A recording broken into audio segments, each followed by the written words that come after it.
अस्सलाम वालेकुम students and viewers. Punctuation marks में जो नेक्स्ट हम पढ़ेंगे वो है इन्वर्टेड कॉमास। इसके साथ एक दो और मार्क्स भी पढ़ेंगे जैसे सेमी कॉलन और कॉलन है। तो पहले इन्वर्टेड कॉमास को हम कुछ इस तरह से लिखते हैं। ये इनको इन्वर्टेड कॉमास कहते हैं इसलिए कि इन्वर्ट कॉमा उल्ट इन्वर्ट हो रहे हैं किसी के सामने, तो इसलिए इसको इन्वर्टेड कॉमास कहते हैं। इनको हम स्पीच मार्क्स या कोटेशन मार्क्स भी कहते हैं क्योंकि कोटेशन के लिए इनको इस्तेमाल किया जाता है। और ये डबल इन्वर्टेड कॉमास हैं, ये सिंगल इन्वर्टेड कॉमास हैं। ये भी हम देखेंगे कि कब हम डबल इन्वर्टेड कॉमास यूज़ करते हैं और कब हम सिंगल इन्वर्टेड कॉमास यूज़ करते हैं, और इनको क्यों कहते हैं जी ये स्पीच मार्क्स हैं या कोटेशन मार्क्स हैं। तो उसका आंसर ये है कि इनको कोटेशन मार्क्स इसलिए कहते हैं क्योंकि ये कोटेशन को इस्तेमाल करने के लिए, कोटेशन शो करने के लिए इनको यूज़ किया जाता है। और ये बड़ा इंपॉर्टेंट है कि हम अक्सर एग्जाम्स में जो पंक्चुएशन के पैराग्राफ दिए जाते हैं स्टूडेंट्स को, तो उसमें जब हम उसको पंक्चुएट कर रहे होते हैं तो बड़ा इंपॉर्टेंट है कि हम इसको जानें कि कैसे कहाँ पे इनका इस्तेमाल आना है। तो डियर स्टूडेंट्स का ये तरीका है कि आप ये देखिए कि जो एग्जैक्ट वर्डिंग है किसी के वर्ड्स को हम एग्जैक्टली डिस्क्राइब करते हैं, शो करते हैं, तो उसके लिए हमें इन्वर्टेड कॉमास की ज़रूरत पड़ती है। इसका मतलब ये बनता है कि जो कुछ भी इन्वर्टेड कॉमास के अंदर आ गया वो उसके एग्जैक्ट वर्ड्स बन गए। फॉर इंस्टेंस मैं एक सेंटेंस लिखता हूँ।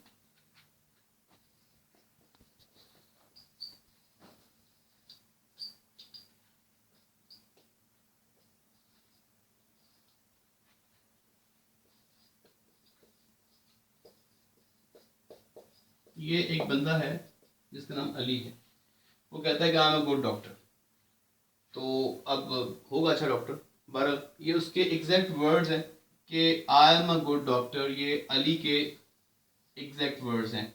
इसलिए जब मैं अली की ही किसी बात को किसी दूसरे शख्स के सामने करता हूँ तो मैं ये नहीं कहता कि अली कहता है कि वो एक अच्छा डॉक्टर है। मैं कहूँगा अली कहता है I am a good doctor, मैं एक अच्छा डॉक्टर हूँ। तो मैं एक अच्छा डॉक्टर हूँ, अली के एग्जैक्ट वर्ड्स मैंने वैसे के वैसे ही बयान कर दिए। तो इस पर्पज़ के लिए मुझे कोटेशन मार्क्स की हेल्प चाहिए होगी। तो यहाँ से हम आइडिया करते हैं कि कोटेशन मार्क्स जो हैं वो कितने इंपॉर्टेंट हैं और ये किसी की एग्जैक्ट वर्डिंग को शो कर रहे होते हैं। डायरेक्ट इनडायरेक्ट सेंटेंसेस के अंदर जो कोटेशन मार्क के अंदर आता है वो रिपोर्टेड स्पीच होती है। तो ये हम कह सकते हैं कि इसलिए इनको स्पीच मार्क्स भी कहते हैं कि रिपोर्टेड स्पीच जो है उसको शो करने के लिए हम इनका इस्तेमाल करते हैं। अब ये कि यहाँ पे एक और रूल भी कि ये फुल स्टॉप यहाँ पे आएगा या यहाँ पे आएगा, कौन सा रूल ठीक है।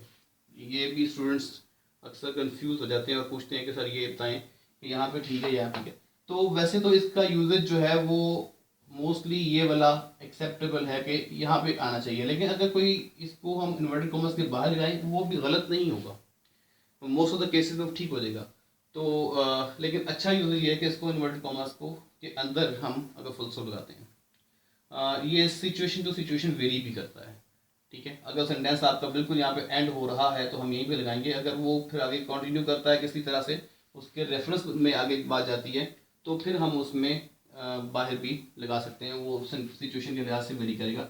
लेकिन अगर बहरहाल इधर लगाए इससे कोई फर्क नहीं पड़ता।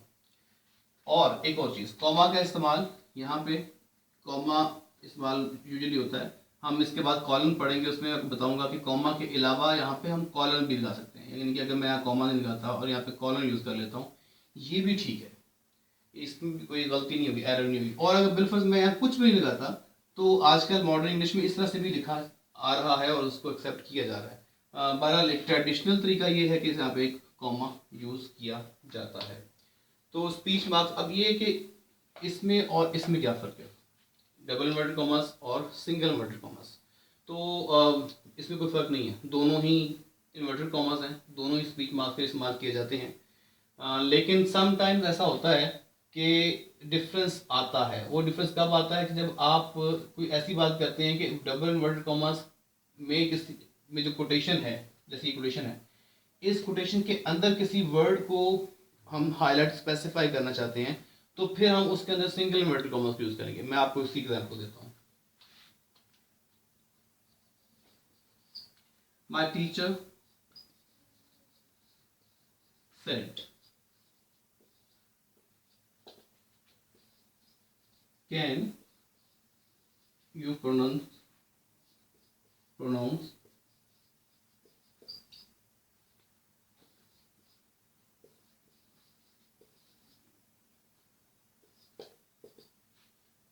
माई teacher said can you pronounce schedule, तो मैं इसको स्केजुअल को वो असल में हाईलाइट करवाना चाह रही हैं या करवाना चाह रहे हैं जो मेरे टीचर हैं, तो वो कह रहे हैं कैन यू प्रोनाउंस स्केजुअल। तो अब स्केजुअल को हम हाईलाइट करना चाहते हैं, इसलिए इसको भी हम इन्वर्टेड कॉमर्स में, अभी सिंगल इन्वर्टेड कॉमर्स में लिखेंगे। डबल इन्वर्टेड कॉमर्स में कोटेशन आ गई, और उसमें भी जिसको हमने स्पेसिफाई करना है जिस वर्ड को, तो उसको हम सिंगल इन्वर्टेड कॉमर्स में लिख लेंगे। तो ये इस तरह से इनका इस्तेमाल होता है। नेक्स्ट जो पंक्चुएशन मार्क है वो है सेमीकोलन। सेमीकोलन कुछ हम यूं लिखते हैं, एक डॉट यानी कि फुल स्टॉप और एक कॉमा। फुल स्टॉप और कॉमा जब इकट्ठे आ जाते हैं तो इसको हम सेमीकोलन कहते हैं, और इसका इस्तेमाल आमतौर पर बड़ा एक यूनिक किस्म का इसका यूजेज है, और इसको सीखना बड़ा लाजमी है। सेमीकोलन, पहले मैं आपको बता दूं, इसका थोड़ा इफेक्ट समझा दूं। It is less powerful than a full stop and more powerful than a comma. Full stop से कम इफेक्टिव है, कॉमा से ज़्यादा इफेक्टिव है। अब फुल स्टॉप का क्या पर्पस होता है? To end a sentence.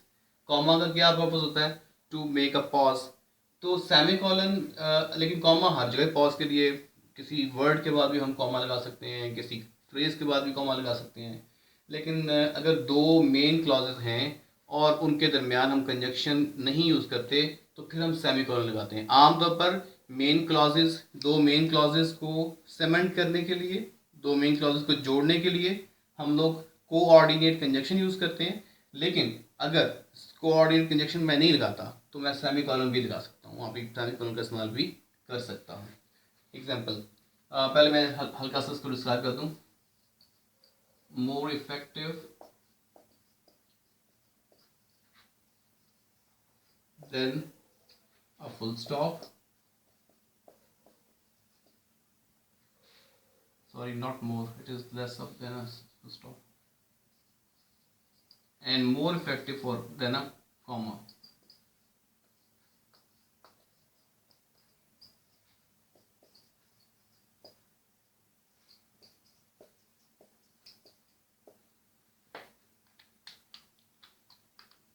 For example मैं लिखता हूँ he got up, मैं चाहूँ यहाँ पे मैं फुल स्टॉप लगा सकता हूँ, लेकिन मैं समझता हूँ कि शायद मेरा फ्लो जो है थोड़ा सा ख़राब होगा, तो मैं यहाँ पे फुल स्टॉप नहीं लगाऊंगा, मैं सेमीकोलन लगा देता हूँ। went into the kitchen। अच्छा, अब अगेन मैं सेमीकोलन लगाता हूँ, और अगला ये एक मेन क्लॉज है, ही गॉट अप, वो उठा, वेंट इनटू द किचन, बावर्ची खाने में चला गया, टुक हिज मील,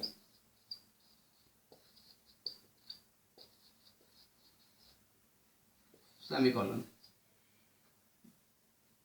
अगर मैं यहाँ पे एक आखिरी क्लॉज लिखूंगा बिलफर्ज, तो फिर मुझे सेमीकोलन नहीं लगाना चाहिए, यहाँ पे एक कोऑर्डिनेट इंजेक्शन लगाना चाहिए, एंड वेंट आउट। आप जरा इसको समझिए। राइटर अपने फ्लो को नहीं तोड़ना चाहता, सेंटेंस के फ्लो को कायम रखना चाहता है, और मेन क्लॉज के बाद कोई कोऑर्डिनेट कंजक्शन यूज नहीं कर रहा, तो सेमीकोलन लगा सकता है। ठीक है, ही गॉट अप, सेमीकोलन। अब एक और बड़ी इंपॉर्टेंट बात है, सेमीकोलन के बाद आप जो लेटर लिखेंगे वो कैपिटल नहीं होगा। Reason behind that, reason is there because this is semicolon and it doesn't break a sentence. ये सेंटेंस को ब्रेक नहीं करता, नया सेंटेंस स्टार्ट नहीं हो रहा, ये उसी सेंटेंस के साथ चल रहा है, इसलिए हमारा सेमीकोलन के बाद वाला जो लेटर होगा वो कैपिटल नहीं होगा, लोअर केस में लिखा जाएगा। तो he got up, went into the kitchen, took his meal and went out। तो यहाँ पे देखें सेंटेंस यहाँ से शुरू हो गया, यहाँ पे ख़त्म हो रहा है, जिसमें 3-4 क्लॉजेस इस्तेमाल हो गए, और एक क्लॉज के बाद मैंने सेमीकोलन लगाया। तो इस तरीके से हम सेमीकोलन का इस्तेमाल करते हैं। Next punctuation mark is colon. Colon वैसे तो अगर देखा जाए तो हम कोई भी हेडिंग देते हैं तो उसके बाद ये हम लगाते हैं, मैंने ये हेडिंग के लिए नहीं लगाया, ये मैंने आपको समझाया है कि कॉलन है, this is colon, double dot is called as colon. और एक पहला एविडेंस इसका यूजेज का आपके सामने वैसे ही आ गया कि इट कम्स आफ्टर हेडिंग। अक्सर स्टूडेंट्स इसके साथ एक हाइफन भी लगाते हैं जो कि रॉन्ग है।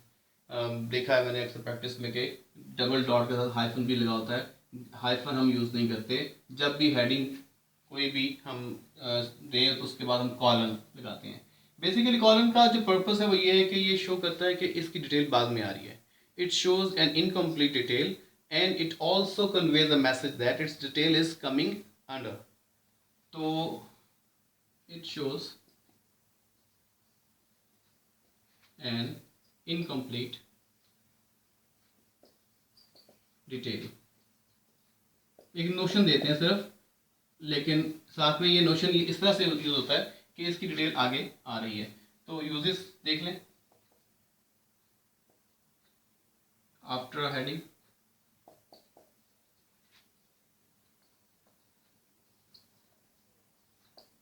जैसे कि मैं हेडिंग देता हूं इंट्रोडक्शन। अच्छी प्रेजेंटेशन के लिए इसको अंडरलाइन कर लेते हैं और साथ में हम कॉलन लगाते हैं। अब ये कॉलन का क्या पर्पस है कि इंट्रोडक्शन क्या है, क्या उसकी डिटेल है वो आगे आ रही है। Detail is coming as under. ठीक है, अक्सर यूं भी हम देख लेते हैं जैसे कि फॉलोइंग इज द डिटेल।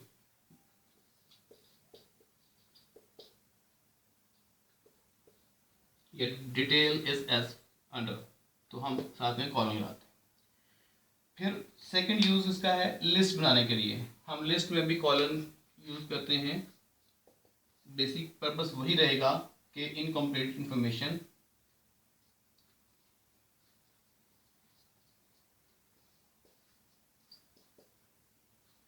मसला मैं लिख कहता हूँ you need to do is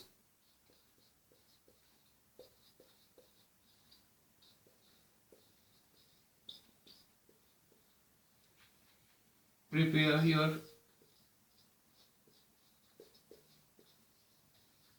lessons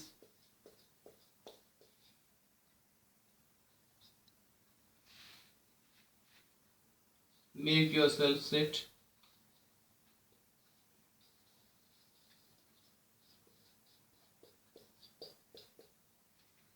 in front of books या कुछ भी, और कोई भी और, मतलब ये एक क्लॉज आ गया, दूसरा क्लॉज आ गया, तीसरा क्लॉज, क्लॉजेस की लिस्ट है, उस लिस्ट से पहले मैंने कॉलम लगा दिया।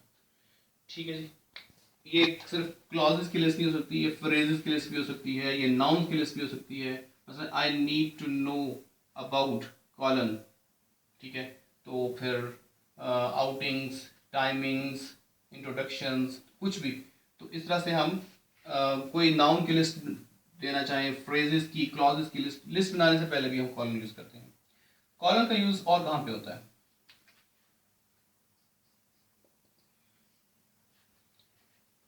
After a reporting speech.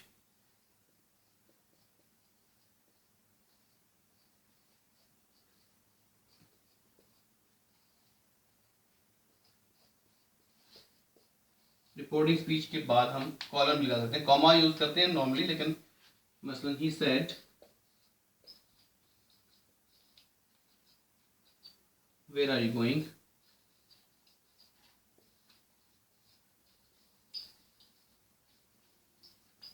इस सेंटेंस में ये वाला पार्ट जो है ये रिपोर्टिंग स्पीच है, ये वाला पार्ट जो है वो रिपोर्टेड स्पीच है।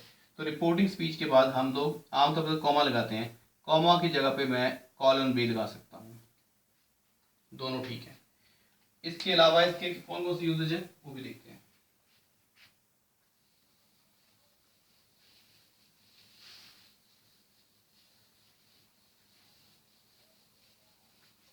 हम कॉलन डायलॉग में भी यूज करते हैं।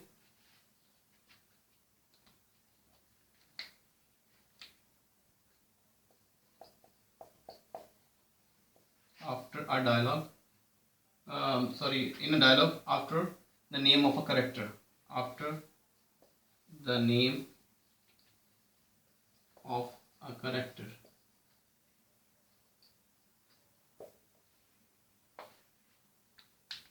मसलन अली,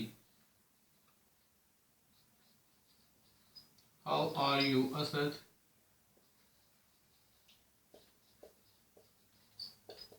असद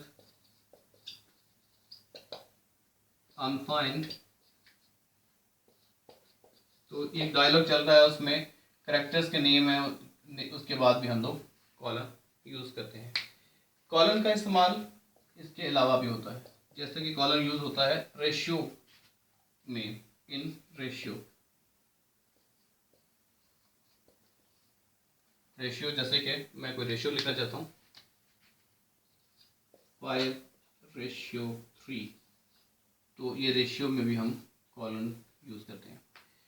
इसके अलावा कॉलन यूज़ होता है टाइम, जो टाइम है उसमें भी हम लोग टाइम को डिस्क्राइब करने के लिए, क्लॉक टाइम जो होता है उसको डिस्क्राइब करने के लिए हम कॉलन यूज़ करते हैं। जैसे कि इसका मतलब 5 आवर्स हैं और 10 मिनट्स हैं, तो इसमें भी हम कॉलन यूज़ करते हैं।